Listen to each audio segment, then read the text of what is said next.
2027 में बीएसपी की लड़ाई किससे होगी? समाजवादी पार्टी से, कांग्रेस से या बीजेपी से? क्योंकि मायावती जी भाजपा को उतना टारगेट नहीं कर रहे हैं जितना समाजवादी पार्टी और कांग्रेस को टारगेट कर रही हैं। कैसे देख रहे हैं? बहन जी, कांग्रेस को तो टारगेट नहीं किए हैं, क्योंकि कांग्रेस लड़ाई में तो कहीं है ही नहीं है। कांग्रेस खत्म हो चुकी है। कांग्रेस में अब कोई नेता ही नहीं बचा है, कोई राजनीति करने वाला ही नहीं है। इसीलिए तो रोड पे घूमना पड़ रहा है, कभी मछली पकड़ने के लिए तालाब में घुसना पड़ जा रहा है। कांग्रेस की बात ना कीजिए, कांग्रेस खत्म है। रह गई सपा और भाजपा की बात, तो सपा भी लड़ाई में नहीं रहेगी। लड़ाई होगी बसपा वर्सेस भाजपा, 100%।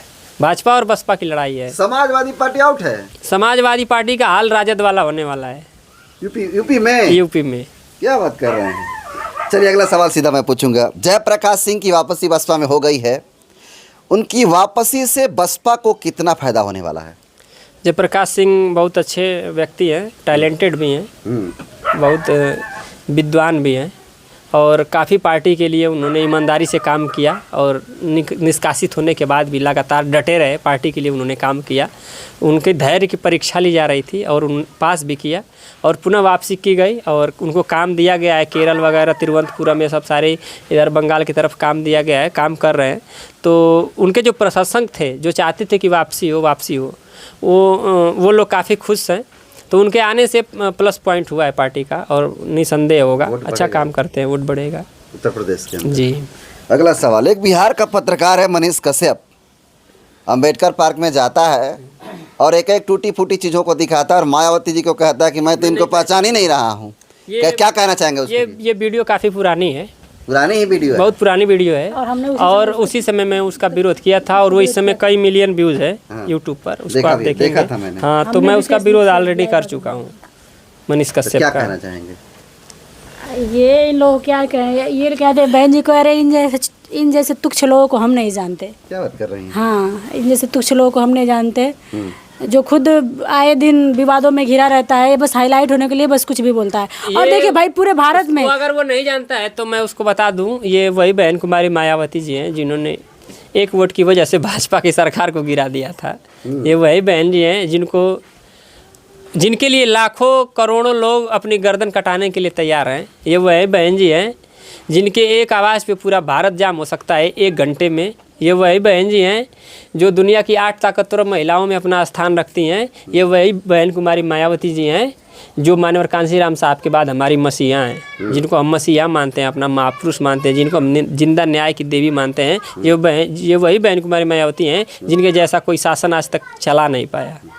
और ये तो कैमरे पे हो रहा है। शायद मनीष कश्यप सामने आ जाते हैं ना, तो शायद मैं उसको खोपड़ी खोल के दिमाग में डाल देती कि बहन जी कौन है, इस तरीके से मैं उनको बताती। मनीष कश्यप? हाँ, मनीष कश्यप। अब तो मैं उनको बढ़िया से जवाब दिया हूँ मैं अपनी वीडियो में और काफ़ी लोगों ने पसंद किया है। 14 लाख के करीब। लेकिन अफसोस कि ऐसे लोग बस छुपा के अकेले जाते हैं और वीडियो बना के चले आते हैं। और ऐसे लोगों को अगर वाकई सामना करना है तो हम जैसे लोगों को आके आओ सामने और बातें करो, फिर तुम्हारी औकात समझ में आ जाएगी। अगला सवाल, बीएसपी कोई भी चुनाव हो, वो चाहे लोकसभा का चुनाव हो, विधानसभा का चुनाव हो, बीएसपी अपना घोषणा पत्र जारी नहीं करती है, क्या कारण है? घोषणा पत्र में बसपा विश्वास नहीं करती है, बसपा काम में विश्वास करती है। और मेरा एक गाना है कि यूपी में युवा, और उसमें मैं बहन जी के कामों को गिनाया हूँ। पढ़े लिखे को आज लोग सरकारी नौकरी नहीं मिल रही है, सरकार नौकरी नहीं देना चाह रही है। जो बच्चे पढ़े लिखे हुए हैं, कोचिंग से छूटने के बाद रोड जाम हो जाता है, इतने बच्चे बेरोजगार घूम रहे हैं, उनको तो नौकरी दे ही नहीं पा रही है सरकार। लेकिन एक बहन जी की सरकार थी, एक बसपा की सरकार थी, बारे मानवर साहब का दिमाग, उन्होंने 1,08,848 सफाई कर्मी का नौकरी दिया था लोगों को, सरकारी 60 साल तक के लिए। आज पेमेंट 35 से 38 हज़ार रुपया है। सोच लीजिए कि आज पढ़े लिखों को नौकरी भाजपा सरकार ने दे रही है, बिना पढ़े लिखे लोगों को 1,08,848 लोगों को नौकरी बसपा ने दिया था। कोई तुलना कर पाएगा?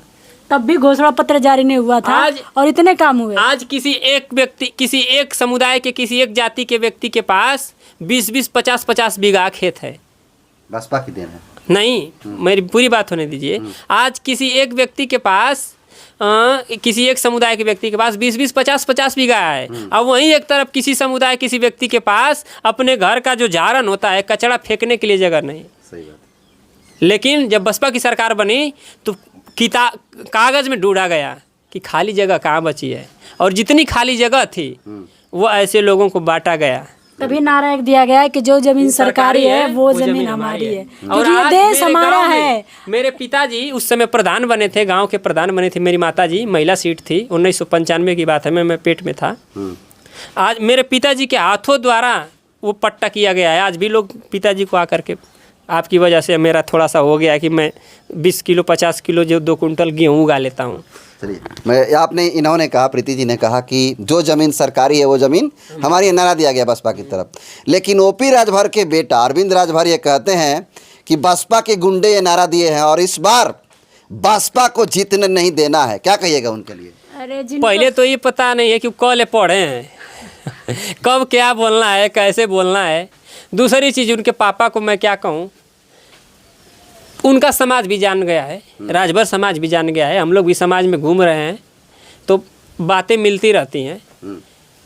ये खाली बस जिससे भी गठबंधन करेंगे, मैं मंत्री बन जाऊं, मेरा बेटा बन जाए, मेरा छोटका बेटा बन जाए, मेरी पतोह बन जाए, हम ही लोग चारों लोग मंत्री या विधायक आपस में बनते रहें, आपके समाज कहाँ जाएगा भैया जो आपको वोट दे रहा है, नेता मान रहा है।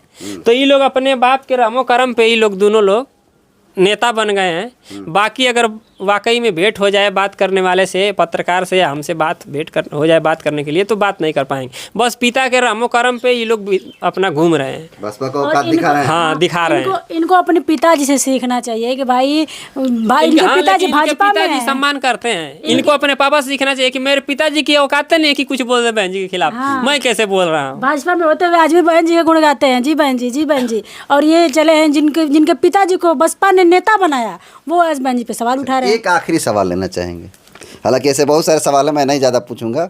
एक आखिरी सवाल है कि ओम प्रकाश दीवाना खुले मंचों से ये बात कहते हुए नजर आते हैं और कहते हैं कि आज संविधान बची है तो हम चमारों की वजह से बची है, हमारे चमारों देन की वजह से बची है। क्या कहिएगा, कितनी सहमत है उनकी बातों से? भारतीय संविधान जो है, बाबा साहेब ने बड़े संघर्षों के बाद, कुर्बानियों के बाद ये भारतीय संविधान,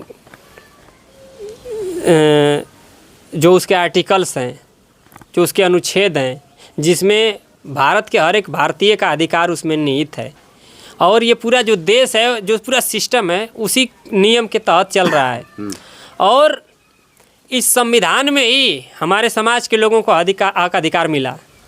और जब जो सरकार है, आज की वर्तमान की सरकार है, भाजपा सरकार है, जो चाहती है कि ऐसे आर्टिकल्स कुछ ख़त्म हो जाए जिस वजह से जो लोग गुलामी हमारा किए आगे भी गुलामी करें, हमारे ही आने वाली पीढ़ी आगे बढ़े।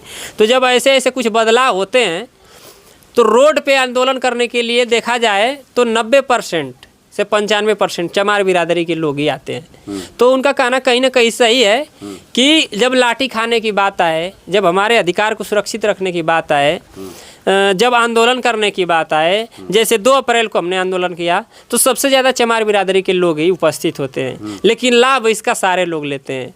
तो आज अगर कोई भी आंदोलन की बात हो, अगर उसमें सभी लोग साथ देने लगे तो वाकई में केंद्र सरकार तक या राज्य सरकार जो भी सत्ता में लोग बैठे हैं वहाँ हम और मजबूती के साथ अपनी बात रख पाएंगे और कोई छेड़छाड़ नहीं करेगा। तो सबको साथ आना चाहिए, क्योंकि संविधान है तो सब है। कहा जाता है कि सबका मालिक एक, और मैं कहता हूँ कि सबका मालिक वही है, भारतीय संविधान है। चलिए, बहुत बहुत धन्यवाद।